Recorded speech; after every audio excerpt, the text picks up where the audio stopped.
Welcome to this episode. Every year I go off sailing with my wife. We go sailing for maybe a month in the Stockholm archipelago. While I'm sailing, I tend to sketch. So join me if you'd like to see me paint this scene.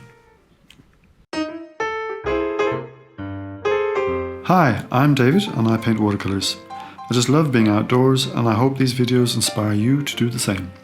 So subscribe and welcome.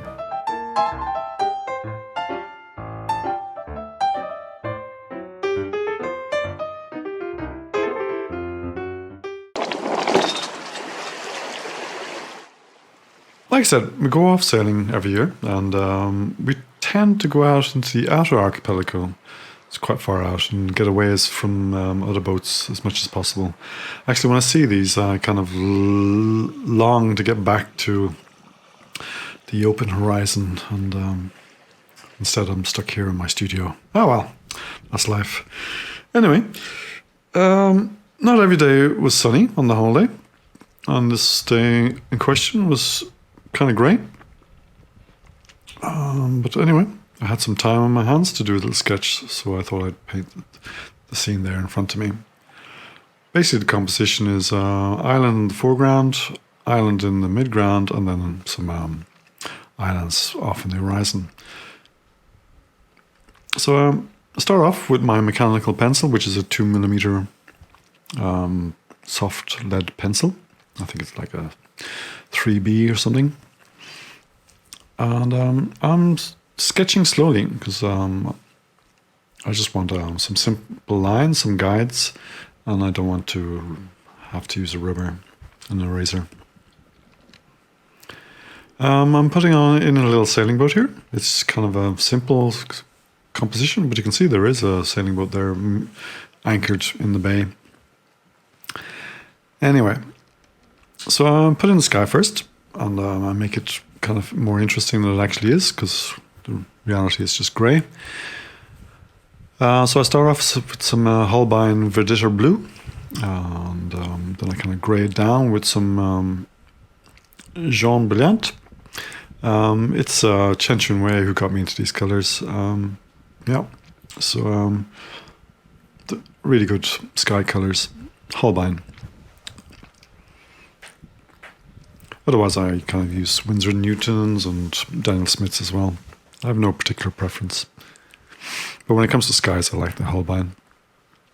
So yeah, here I'm kind of bluing down the mid-distant island as well, because it's going to be in the distance. So yeah, I'm playing around the sky. This is a shot earlier, and you can see that, or was it later? Anyway, you can see that the sky could be blue. So I'm playing around.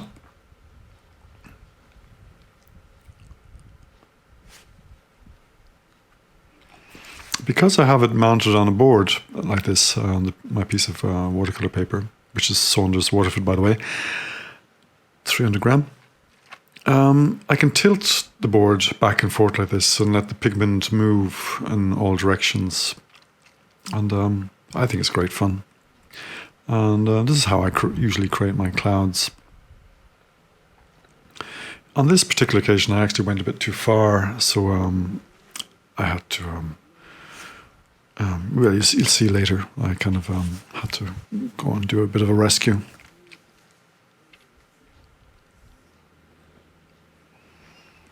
So here I'm putting in some of the foreground.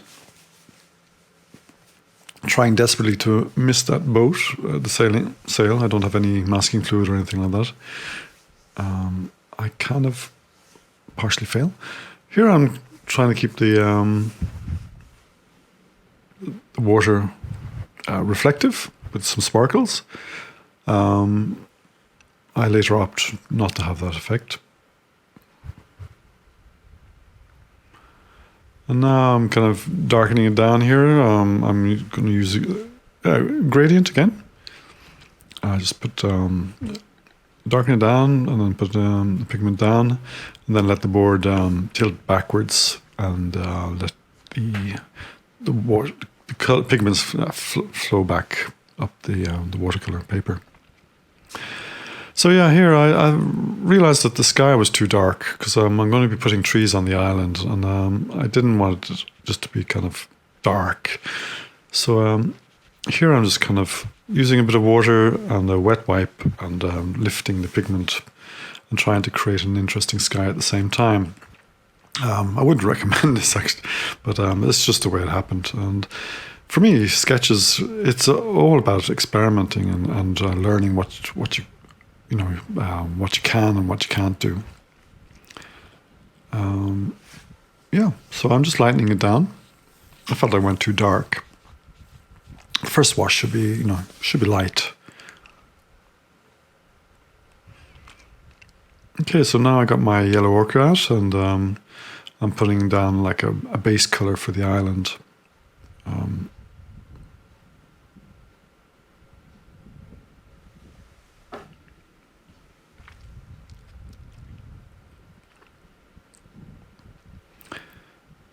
You can see the island has a tint of yellow ochre underneath the grey. I'll be putting the grey on later when this has dried. But the initial undercoat will be kind of this warm yellow ochre.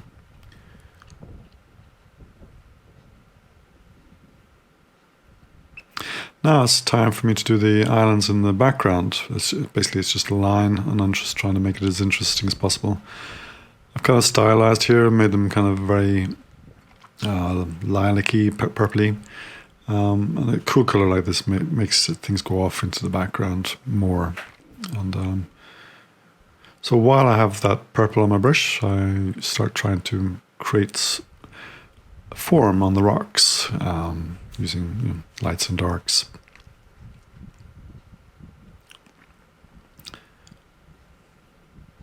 Here I'm using the side of my brush to create the tree in the mid-distance.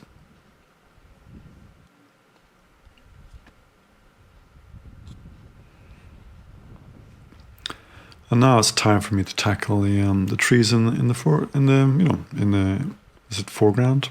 Well, so again I'm using the side of my brush. This is not my favorite brush for doing trees, but it's the only one I had, and so you just have to do the best you can with what you have.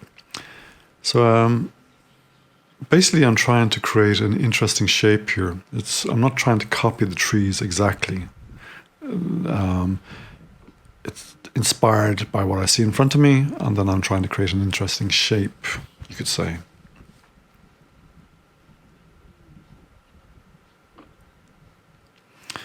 It's important that the shape is irregular, because otherwise it becomes very boring.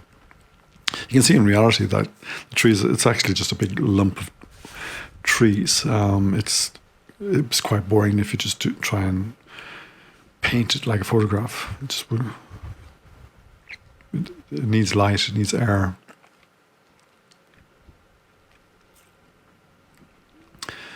Okay, so putting in some trees. There's lots of trees in Sweden. So I get plenty of practice. It's they're hard, really hard. There I think I went a bit dark. There I think I went a bit dark as well. Anyway. I forgot I did that. But of course I need to create three-dimensional form.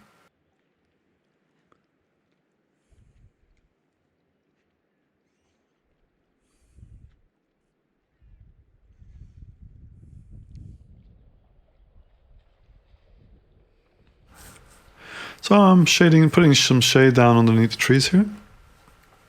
Just trying to make it interesting. A little bit of detailing with my very worn out little brush.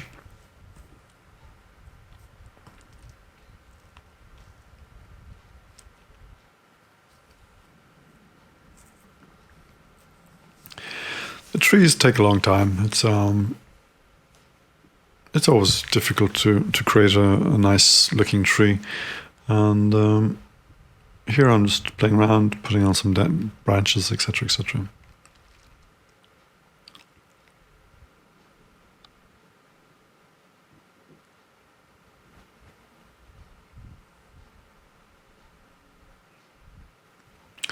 Again, I continue to try and give the whole island a bit of three-dimensional effect. Oh, look, there's a little fellow crawling across my page.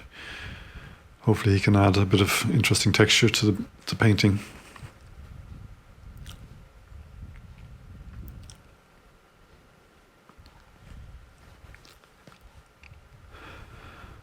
Okay, now I want to put some reflections from the island on the water. So first I wet it down, and the water is kind of quite dirty because it's such a small cup.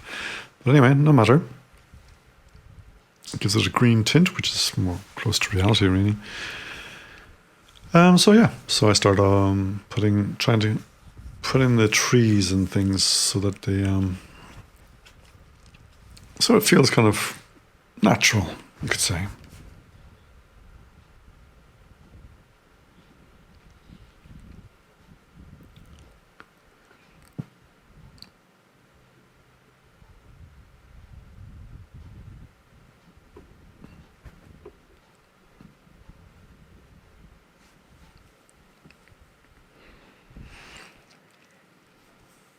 Yeah, continuing to add some details, helping the gradation there with a few brush strokes to try and mimic the trees. Yeah, I think that's fine.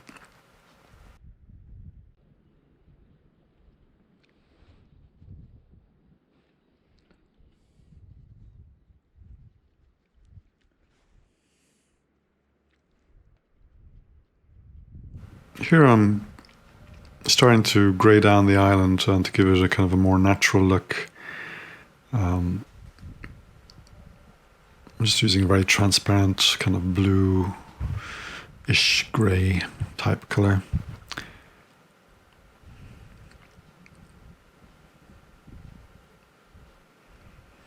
Small paintings like this are kind of fiddly, so but it's okay. You know, I'm on holidays when I'm doing this, and I got plenty of time.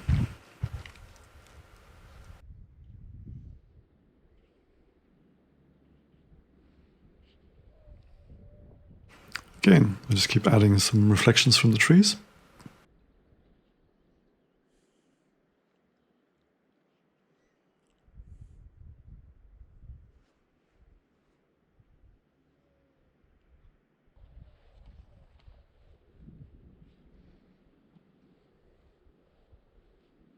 Now I'm darkening the foreground because I like paintings to sit on something, so I usually go dark at the foot of the watercolor, and then I'm just making the island in the mid distance kind of sit on the water a bit. So I need some reflections as well. I'm using a dry brush at them. Dry brush means that you don't have too much pigment on your brush or water. It's quite dry. And now I'm just doing some detailing. Just you can see I'm using quite a big brush really for such a small scene, and kind of helps not getting too detailed.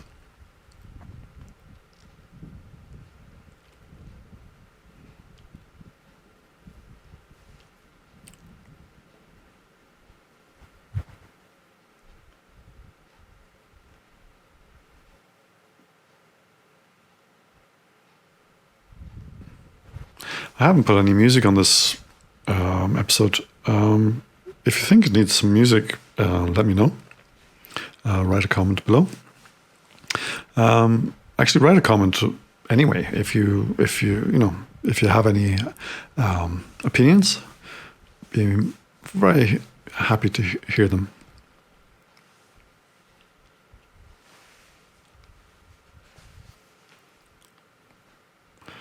Okay, just doing a bit of detailing there on the sending mode.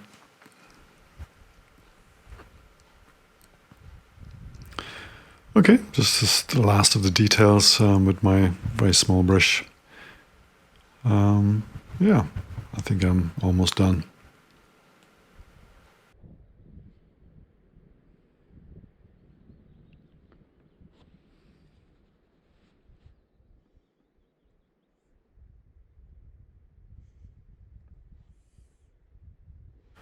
Okay, so there's the photo or the scene, and now I'm happy. So I do my little signature, and that signals the end of the painting, as far as I'm concerned. I might do a little adjustment when I get it home, and I think I did actually. Here I'm filling a bit too much. I'm putting in a few waves, not necessary. But anyway, come on, David, stop. It's very hard to know when to stop sometimes. But now, it's done. I'm happy with that. So off with the tape. And on with the holiday. Okay, so if you like this video, give it a like, subscribe if you haven't already, and share with your friends. Cheers.